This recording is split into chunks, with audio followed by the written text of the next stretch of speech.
અને બીજી એક વાત, આ માસુક સંઘવી જે ઘોડા પર દાવ રમે છે ને, એ લાંબી રેસનો ઘોડો જ હોય છે. અને છતાંય જો ભાગવું પડે એમ હોય તો બેટા, તારી પાસે બીજો નંબર છે ને? હા અંકલ, છે ને. શું છે ને? અને છે તો મને કેમ ખબર નથી? ગોળ કલયુગ છે પ્રભુ. સગા બાપ પાસે એના સગા દીકરાનો નંબર નથી, બોલો. અને છે ને તો નાખ નાખ, હમણાં નાખ. શાંતિ રાખો દાસ, શાંતિ રાખો. તમારા દીકરા પર થોડો ભરોસો રાખો. રૂપિયાનો પહાડ ખડકી દેશે આ તમારો દીકરો. મબલખ રૂપિયા, મબલખ ફેમ, નસીબનો બળિયો છે. હા, બહુ ઓછા લોકોને ત્યાં જન્મ લેતા હોય છે આવા સંતાનો. ઓ પપ્પા, મોડું નહીં બગાડો. અને મનમાં મને ગાળો દેવાનું બંધ કરો અને શીખો માસુક અંકલથી. એટલો કોન્ફિડન્સ છે મારા પર. અને તમે દરેક વાતમાં ક્વેશ્ચન પેપરની જેમ, ક્યાં જાય છે, કોના જોડે જાય છે, ક્યારે આવીશ, હે, કોના જોડે જાય છે મને કે, કેટલા વાગે આવીશ. ડોબો છે ડોબો, બસ ડોબો. એ ડોબા, હે? તો એવું થાય જ, હા? કારણ કે તારો ઓલો ડુમ્મસનો દરિયો છે ને, હજી મારા હૈયામાં હિલોળા લઈ રહ્યો છે પ્રભુ. અને ઓલો બાબુ બંધુ, વેરી વસૂલી, ગણો આના પ્રસંગો અને આના પરાક્રમો ગણો હમણાં. દાસ, શાંતિ રાખો. ભૂલી જાઓ બધી જૂની વાતોને. ઘટના ગઈ, તારીખ બની ગઈ. હવે નવે નાકે દિવાળી માંડવાની છે. અને આગળ શું કરવાનું છે એ મારી પાસેથી ધ્યાનથી સાંભળો.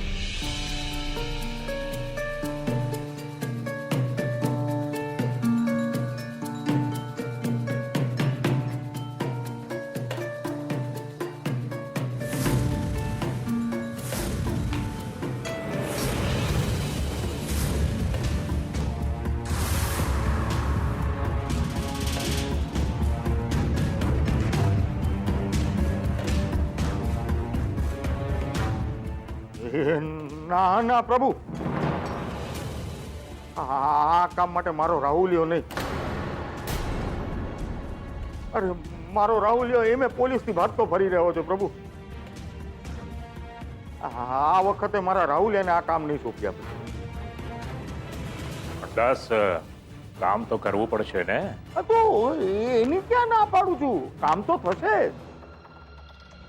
પણ મને એવું લાગે છે આ કામ માટે આપણે રાહુલિયાને નહીં, મારી બાને કેવું જોઈએ. કારણ કે આ કામ માટે મારી બા એકદમ પરફેક્ટ રહેશે પ્રભુ. જો તમે કહો તો. ઓલરાઈટ, કરો ફોન બાને.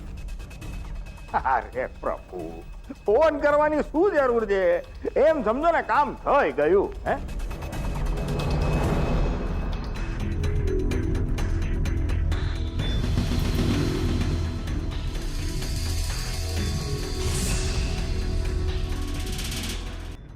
હમણાં કરું ફોન પ્રભુ. બાને ને હમણાં કરી દઉં. આ જો બાને લગાડું. બા, હેલો બા, એક અર્જન્ટ કામ છે બા. હા, તમારે કરવાનું છે. હા, આપણા વિવાહનું જ કામ છે. એટલે મોહનભાઈના વેવાઈનું કામ છે બા.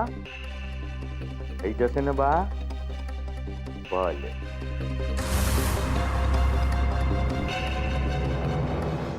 શરમ નથી આવતી તને? એક તો આવા કામ કરે છે અને ઉપરથી પાછો હસી હસીને સ્વીકારે છે. કેમ? સત્ય તો સ્વીકાર્યું છે. જો ખોટું બોલ્યો હોત તો મોઢું છુપાવું ને. પણ તું આટલું બધું ઓવર રિએક્ટ શું કામ કરી રહી છે? મારવા વાળા કરતા બચાવવા વાળો વધુ મોટો હોય છે ને. તો બસ શું? હા ઉત્કર્ષ, રૂપેશ જીજુ સાચું જ કહી રહ્યા હતા. તું ભરોસાને લાયક જ નથી. અચ્છા, એટલે આજે અમારી ફ્રેન્ડશિપમાં મને એક વાત તો બરાબર સમજાઈ ગઈ. પણ હું પણ સ્પષ્ટ શબ્દોમાં એક વાત કહી દેવા માંગુ છું કે તમારે લોકોને જે ઉખાડવું હોય ને ઉખાડી જુઓ. જેટલી મારી પત્તર ખાંડવી હોય ને ખાંડી જુઓ. બોસ, કોઈ ફરક નથી પડતો. શરમ નથી આવતી ને તને? આટલી નફટાઈ સાથે તું કેવી રીતે જીવી શકે છે ઉત્કર્ષ? કે મને તો એ નથી સમજાતું કે આવું બધું કરીને તને કયો આનંદ મળી જાય છે. હવે એ વાત હું તને નહીં સમજાવી શકું, કારણ કે તારા મગજમાં જો એકવાર કોઈ વાત ઘર કરી ગઈ ને તો એ જ સચ્ચાઈ. તો ઠીક છે, ઓકે, એ હું જ હતો જે હોસ્પિટલમાં તને મારવા આવેલો.